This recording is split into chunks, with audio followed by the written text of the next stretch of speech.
Two brothers, same age, same city they grew up in, same lifetime of steady saving.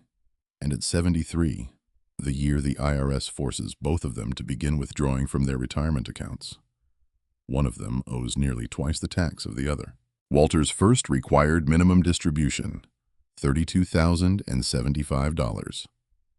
Forced income he did not choose, did not plan for, and cannot refuse. Marcus's first required minimum distribution, $16,981. Same age, same IRS rule, same lifetime of working, less than half the tax exposure. The difference between Walter and Marcus was not how much they earned. It was not how disciplined they were. It was not luck.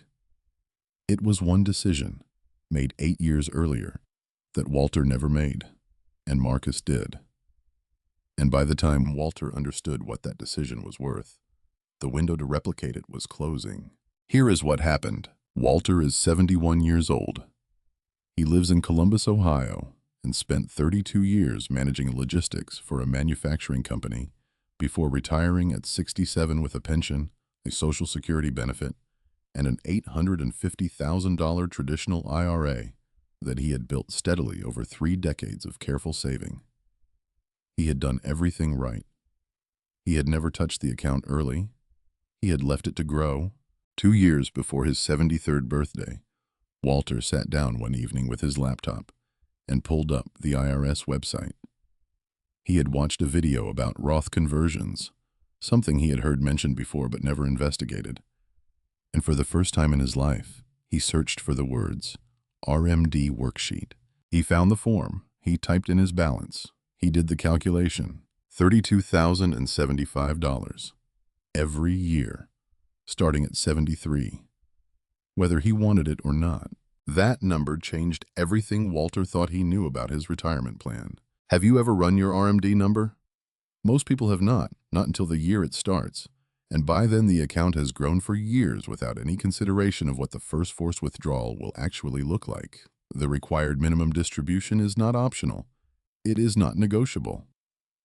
At 73, the IRS stops allowing your traditional IRA or 401k to grow without taxing a portion of it, because every dollar in that account was contributed pre-tax, and the IRS has been waiting for the right moment to collect. Here is how the formula works. The IRS calculates your RMD using something called the Uniform Lifetime Table, a formula that divides your account balance by a number based on your age and projected life expectancy. At age 73, that number is 26.5. Divide your balance by 26.5, and the result is the minimum you are required to withdraw that year. Walter's $850,000 divided by 26.5 equals $32,075. The math is simple.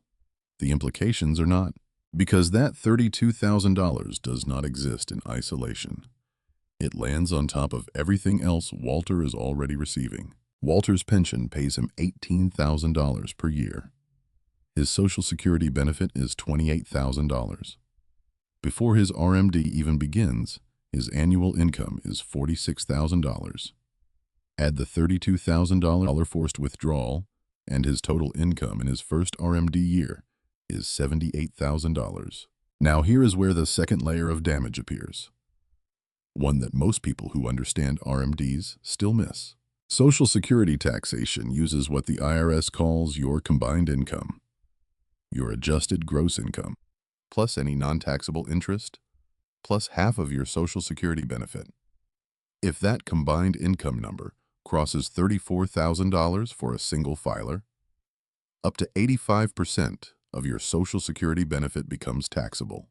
Walter's combined income, approximately $64,000, once you add half his Social Security, crosses that threshold significantly, which means 85% of his $28,000 Social Security benefit, approximately $23,800, is now taxable income on top of everything else. Nobody told Walter he would effectively be taxed twice in the same year. Once on the IRA withdrawal he was forced to take, and once on the Social Security benefit he had been told for years would be largely tax-free. This is not a glitch in the tax code. It is the designed interaction between two rules that most people encounter separately and never think about together until both of them arrive at the same time, in the same tax year, on the same return. Here is the number you need to run this week.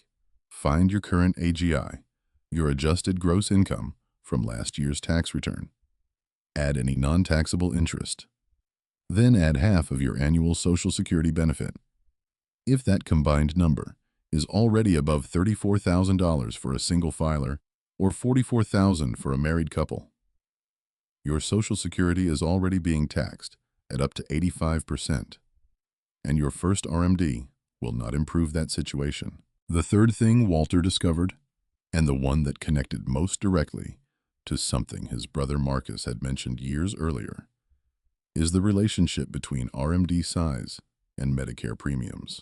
In a video we covered recently, we walked through how Medicare uses your income from 2 years prior to calculate your premium. Every additional dollar of income, including RMD income, flows into the same calculation.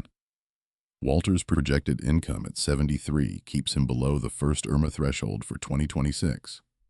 But Walter's IRA has continued to grow since he retired at 67. If it grows to $1 million by the time he turns 76, his RMD in that year will be approximately $37,000, and his combined income will begin approaching the Medicare threshold, where premiums start increasing. The account growing is not a problem. Saving diligently for 30 years is not a mistake. The problem is growing a traditional IRA without understanding what the forced withdrawal structure looks like at the other end, and what happens to your taxes, your Social Security, and your Medicare premiums when that structure begins. Here's the calculation worth running this week. Use an RMD calculator, available free at IRS.gov or through most IRA custodian websites, and run your current balance at multiple projected ages, 73, 76, and 80. For each age, add the projected RMD to your other income sources and check where you land relative to the Social Security taxation thresholds and the IRMAA tiers. The number you see is not a prediction. It is a map of where you are headed, and maps are only useful if you read them before you arrive. The fourth thing to understand about RMDs is what makes the problem self-reinforcing. Every $100,000 sitting in a traditional IRA at age 73 produces approximately $3,700 in forced annual income. The account does not go to zero after one withdrawal. It continues to grow, and the distribution period shrinks every year as you age. The combination of continued growth and shorter distribution periods means that for many retirees, the RMD in year 3 or year 5 is actually larger than the RMD in year 1. Walter's $850,000 IRA, if it earns a modest 6% annually, will be worth approximately $910,000 at 74, despite the $32,000 withdrawal. His second-year RMD will be based on that higher balance, divided by a shorter distribution period. The forced income increases, the tax exposure increases, every year. There is no version of this where the problem gets smaller on its own. The only variable you control is the balance when the mandatory clock starts. Which brings us to what Walter can still do, and what Marcus did. Marcus is Walter's younger brother. He is also 71 years old. He is a retired pharmacist from Indianapolis. And he made one decision at 65 that Walter never made. He started converting portions of his traditional IRA into a Roth IRA each year, paying the tax at a rate he controlled rather than waiting for the IRS to set the terms. Over 8 years, from 65 to 73, Marcus converted approximately $50,000 per year. $400,000 total moved from traditional to Roth. He paid taxes on those conversions at rates that, in many of those years, were lower than the bracket he would have been in at 73 with a full RMD. And his traditional IRA balance, which was once comparable to Walter's, is now approximately $450,000. Marcus's first RMD at 73, $16,000, $981. Walter's, $32,075. The same IRS formula, the same age, nearly half the forced income, and that difference compounds every year for the rest of their lives. In lower taxes, less Social Security taxation, and better IRMAA positioning. Walter has 2 years before he turns 73. That is not nothing. 2 Roth conversions, done deliberately, in the right bracket, in the right years, could reduce his traditional IRA balance enough to meaningfully lower his first RMD. Not by half, not by what Marcus achieved over 8 years, but by enough to change the tax picture in a way that accumulates over the years that follow. For your specific IRA balance, your other income sources, and your remaining years before 73, a CPA or fee-only financial advisor can model the exact Roth conversion amount that makes sense each year, because the right number changes annually based on your bracket and your Medicare exposure. What does not change is the deadline. Every year you wait is a year the traditional balance grows, and a year the conversion opportunity costs more in taxes. Here is the number you need to run this week. Calculate your years remaining before 73. Estimate your traditional IRA balance at that age if it continues to grow. Divide by 26.5. That is your first forced withdrawal. Add it to your pension and Social Security. See where you land. And then ask yourself whether that number, landing in your tax return all at once, is the plan you had in mind. Before I tell you what Walter decided to do, let me mention 2 rules that most people learn too late. The first is the RMD aggregation rule.